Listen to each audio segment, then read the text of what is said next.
আসসালামু আলাইকুম everyone, welcome back to our channel. আজ আপনাদের সাথে আমি আমার বাবার বাড়ির শেষ ব্লগ শেয়ার করব, কারণ ওই দিন ছিল আমার বাবার বাড়িতে শেষ দিন, মানে বেড়ানোর শেষ দিন। তো অনেক দিন বেরিয়েছি, তো আজকে ফাইনালি বাসায় চলে আসব এই আর কি। তো সেই দিনের ব্লগটা আপনাদের সাথে আজকে শেয়ার করব। আশা করছি আজকের ব্লগটা আপনাদের কাছে ভালো লাগবে। আসলে বিয়ের পরে মেয়েরা বাবার বাড়িতে বেড়ানোর জন্য কত বাহানা ধরে, তাই না? আর এই বাড়ি থেকে আগে মানে ঘুরতে যাওয়ার জন্য বা কোনো জায়গায় যাওয়ার জন্য মানে বের হওয়ার জন্য কত সুযোগ খুঁজতো, আর আজকে সেই বাড়িতে আসার জন্য কত মানে কৈফিয়ত দিতে হয় সবার কাছে। এটাই মেয়েদের জীবন বলতে, এটাই, তাই না? তো সকালবেলা, এটা হচ্ছে শুক্রবার সকালবেলা, তো আমরা সবাই নাস্তা খাচ্ছি। নানু পরোটা বানিয়েছে, তো সাইম বলতেছে পরোটা খাবে, তো এই কারণে ওর বড় আম্মুর জন্য পরোটা বানিয়েছে। তো ভাবছিল বাহির থেকে নিয়ে আসবে, তো নানু বলতেছে না, আমি বানিয়ে দিব। তো নানুর হাতে পরোটা কিন্তু খুবই মজার হয়ে থাকে, তো যার কারণে আমরা সবাই পরোটা দিয়ে চা দিয়ে খাচ্ছিলাম। আর এখানে হচ্ছে সাইমকে ওর মামা গিফট করেছে শীতের কাপড়। তো এখানে একটা মানে সোয়েটার সেট ছিল, আর আরেকটা ছিল হুডি সেট, তাই তো রেড কালারের। এটার সাথে একটা প্যান্টও আছে, অলরেডি সাইম পরে আছে এটা। তো ওকে বললাম যে দাও আমি একটু ভিডিও করি, ও দিলই না। তো কাপড়গুলো এত ভালো ছিল, ওর আব্বু যেই মানে কাপড়গুলো পাঠিয়েছে অনলাইন থেকে, তো ওইগুলো ভালো ছিল, এইগুলোও ভালো। মানে কেউ বলবে না যে এগুলো বাংলাদেশি, কিন্তু খুবই সফট ছিল আর খুবই মানে গরম লাগবে এগুলো পরলে, খুবই আরাম পাবে ও। তো মাশাআল্লাহ শীতের কাপড় অনেকগুলো হয়ে গিয়েছে, মামার থেকে 2টা গিফট পেয়েছে, আর আব্বু দিয়েছে 3টা। তো মাশাআল্লাহ হয়ে গিয়েছে। আর এখন আম্মু দুপুরে রান্নার জন্য ডিম নিয়েছে, ডিম সিদ্ধ করবে। আর এদিকে গরম পানি বসানো হয়েছিল, তো অনেক বড় একটা দুর্ঘটনা থেকে বেঁচে গেলাম। গরম পানিটা যখন বলক আসছে, সাথে সাথে 3টা শব্দ হয়েছিল।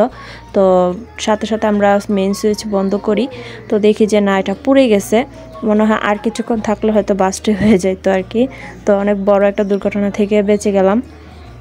তারপর আম্মু আবার এই পানিটা এই কুকারটা দিয়েছে, আর এটা তো শেষই, এটা ঠিক করার মতো কোনো ব্যবস্থা নেই। যদি অন্য সমস্যা হতো তাহলে একটা কথা ছিল, এটা তো ডাইরেক্ট পুড়ে গেছে, তো এটা রেখে দিয়েছে। আর এখানে আজকে রান্নাটা আমি করব।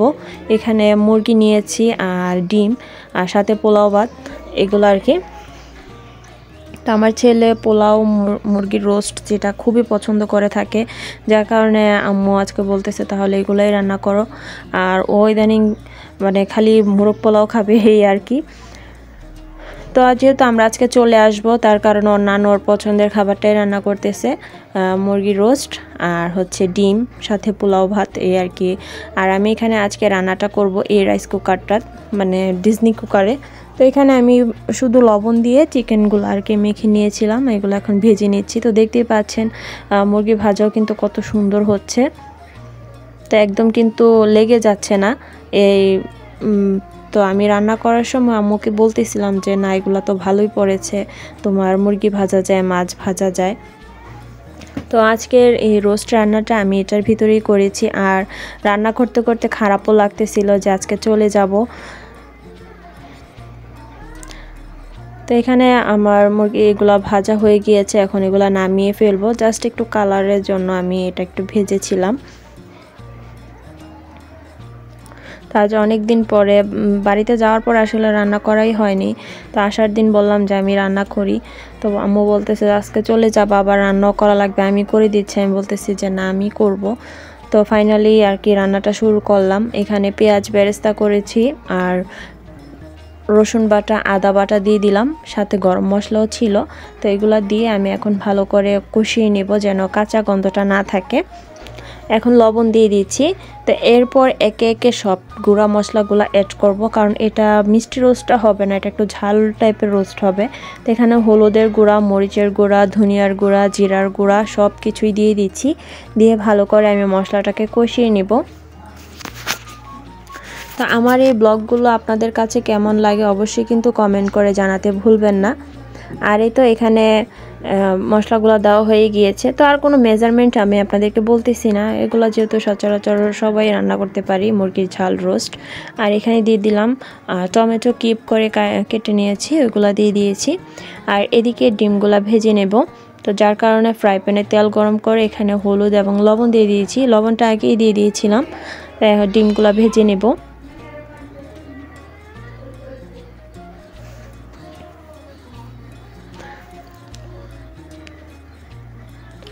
তো এখন ডিমগুলো ভালো করে দেখতেই পাচ্ছেন কালারটা কত সুন্দর হয়েছে। আসলে ডিমের গায়ে হলুদ আর লবণ না মাখিয়ে এভাবে ফ্রাই প্যানে দিলে এতেই কালারটা সুন্দর আসে, আর ওই সময় কালারটা নষ্ট হয়ে যায়। তো এখন এগুলো আমি উঠিয়ে ফেলবো আর পেঁয়াজ ভেরেস্তা করে নেব। বাস এতটুকুই, ডিম ভুনা, ওইটাকে মশলা ভুনা করব না। তাই তো দেখতেই পাচ্ছেন ডিম রান্না কিন্তু হয়ে গিয়েছে, আর এদিকে মশলাটাও কষানো হয়ে যাচ্ছে প্রায়। মাংস রান্না বা যে কোনো তরকারি রান্না করার ক্ষেত্রে আপনি যদি মশলাটা ভালো করে কষিয়ে নেন, এতে করে কিন্তু আপনার রান্নাটা খুবই মজা হবে।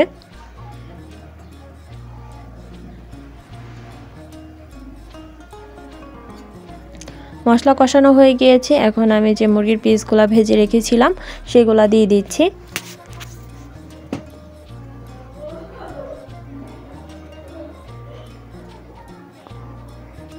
তো আজ আসলে আমি যেহেতু শ্বশুরবাড়িতে চলে যাব, যার কারণে আম্মু আমার ননদের ছেলে মেয়েদেরকে আসতে বলেছে, কারণ ওরা আসলে ওদের সাথেই যাব। বললামই তো আমার শ্বশুরবাড়ি একদমই কাছে। তো আম্মু যেহেতু ওদেরকে পছন্দ করে, ওরাও আম্মুকে খুব পছন্দ করে, যার কারণে বলতেছে তোমরা আসো, আয়সা তোমার মামানিকে নিয়ে যাও। তো এই আর কি, এর জন্য ওরাও দুপুরে আসবে, তার কারণে একটু রোস্টের পিসগুলো এখানে বেশি মনে হচ্ছে, কারণ আমরা যেহেতু এমনি নর্মালি মানুষ 4 জন। তো আমার ভাগ্নিরা আসবে, ভাগ্নারা আসবে, ওরা এসে ওদের সাথে আমি চলে যাব এই আর কি। এর জন্য বলতেছে যে ওরা আসুক, আসলে একসাথে চলে যাও। আর ওরাও কিন্তু রোস্ট খেতে খুব পছন্দ করে। ওরা বাসায় যখন আমার ব্লগগুলো আপনারা দেখলে বুঝতেই পারবেন, আমার প্রায় সময় রোস্ট আর পোলাও রান্না করা হয়, কারণ ওরা গরু মাংস থেকেও বেশি এটা পছন্দ করে। আর আম্মু বলেছিল প্রথমে বিরিয়ানি রান্না করার জন্য, তো বিরিয়ানি আসলে একজন খেতে পারবে না, আমার ভাগ্নি খেতে পারবে না, আসলে ওর নিষেধ গরুর মাংসের বিরিয়ানিটা। তো যার কারণে আসলে ওইটা রান্না করা হয়নি। তো আমি বললাম ওরা যেহেতু পোলাও আর রোস্ট পছন্দ করে, তো তুমি ওইটাও রান্না করো, সাথে সাইমও পছন্দ করে, তো একসাথে হয়ে যাবে। তো এই তো এখানে কিন্তু মশলা কষা মানে রোস্টগুলা কষানোর পরে এখানে গরম পানি দিয়ে দিয়েছি, আর এর মধ্যে আজান দিয়ে দিয়েছে আমার ছেলে আর আমাদের পাশে বাসার আন্টি, ওনার ছেলে। ওরা দুজন একসাথেই পড়াশোনা করে কি মাদ্রাসায়, তো ওরা এখন যাচ্ছে জুম্মার নামাজের জন্য। আর এদিকে রোস্ট রান্না হচ্ছে, আর আমি পোলাওটা বসিয়ে দিয়েছি। তো এখানে পোলাও বসানোর জন্য পেঁয়াজটা আর তেজপাতা, দারচিনি এগুলো আমি একটু ভালো করে ভেজে নিয়েছি। নেওয়ার পরে এখানে পোলাও চাউলটা দিয়ে দিচ্ছি। পোলাও চাউলের ভিতরে এখন লবণ দিব আর আদা বাটাটা দিব। আদা বাটা দিলে হয় কি পোলাওটার থেকে খুবই সুন্দর একটা স্মেল আসে, খেতে ভালো লাগে। তো ওরা যেহেতু নামাজ পড়তে গিয়েছে, আমি এদিকে পোলাওটা রান্না করে আমি নিজেও মানে নামাজ পড়ে নেব। তারপরে কিন্তু আমার ভাগ্নি ওরা চলে আসবে, আসার পর একসাথে খাওয়া দাওয়া করে আমি বিকেলে বাড়িতে চলে যাব।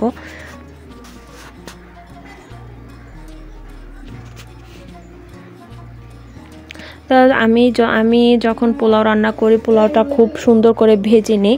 নেওয়ার পর এখানে গরম পানি দিয়ে দিয়েছি, আর পোলাও রান্না করার ক্ষেত্রে গরম পানিটা দেওয়াই বেস্ট। আর কিছু কাঁচামরিচ দিয়ে দিলাম, এখন ঢেকে দিয়েছি। তো এই তো এদিকে পোলাওটা রান্না করা হয়ে গিয়েছে, আর রোস্ট রান্না করা হয়েছে, আর ডিম ভুনা করা হয়েছে। আজকে দুপুরের মেনু এগুলাই ছিল। আর এদিকে আমার ভাগ্নেরা চলে এসেছে। তো মাশাআল্লাহ ওর গাউনটা খুবই সুন্দর হয়েছে, অনলাইন থেকে অর্ডার দিয়ে আনা হয়েছিল। তো দেখতেই পাচ্ছেন। তো আমি একটু দাঁড়া করে আমি বললাম যে একটু দাঁড়াও মামা, একটু দেখি। তো সাথে আপনাদের সাথেও শেয়ার করলাম। আর এই তো আমাদের পিচকি হামজা ও চলে এসেছে। তো বড় ভাগিনা আসবে একটু পরে, ও নামাজে যেতে গিয়েছে, সাইমা এখনো আসেনি। তো হামজাকে বলতেছিলাম তুমি একটু টাটা দাও। তো মাশাআল্লাহ ও কথা শুনেছে। তো এখন দুপুরের খাবারটা দিয়ে দিচ্ছে আম্মু, যে ওরা নামাজ পড়ে চলে এসেছে।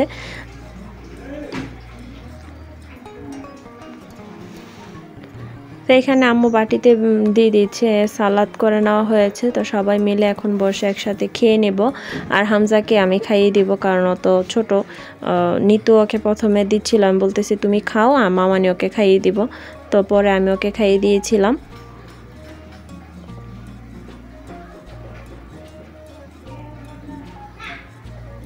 তো এখনও সাইম আসেনি, ও পরে এসেছে, যার কারণে ওকে আর ভিডিওতে নিতে পারিনি।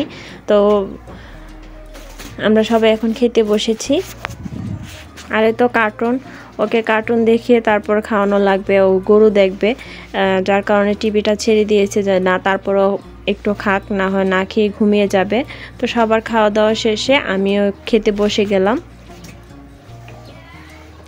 আর এই তো সাইমকে নতুন হুডি সেটটা পরিয়েছি। তো ও বলতেছে এটা পরি নাকি ওর দাদু বাড়িতে যাবে। তো ওটা পরার জন্য অনেক মানে কান্না করতেছিল, যেহেতু আসার 2 দিন আগে সেটটা আনা হয়েছে। তো আমি তখন ওকে পরতে দেইনি, কারণ ওর আব্বু যেগুলো দিয়েছে ওইগুলাই ও মানে পরে আছে, ওইগুলোই নতুন।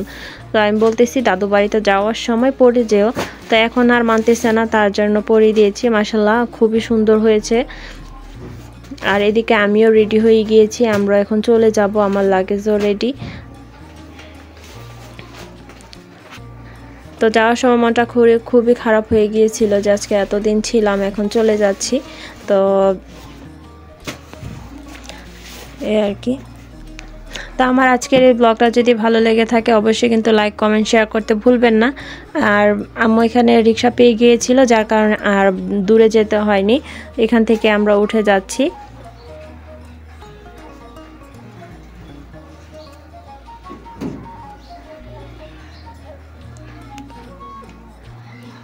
তাই তো অলরেডি আমরা রওনা দিয়ে গিয়েছি, কারণ আর এদিকে আমার কেকের কিছু জিনিস ছিল, বক্স বোর্ড ছিল, এগুলো হাতেই নিয়ে নিয়েছি, কারণ এগুলো আমি আর কোথায় নেব। আর তো বাসায় চলে এসেছি। তো আজকের ব্লগটা এই পর্যন্তই। সবাই ভালো থাকবেন, সুস্থ থাকবেন। আল্লাহ হাফেজ, আসসালামু আলাইকুম।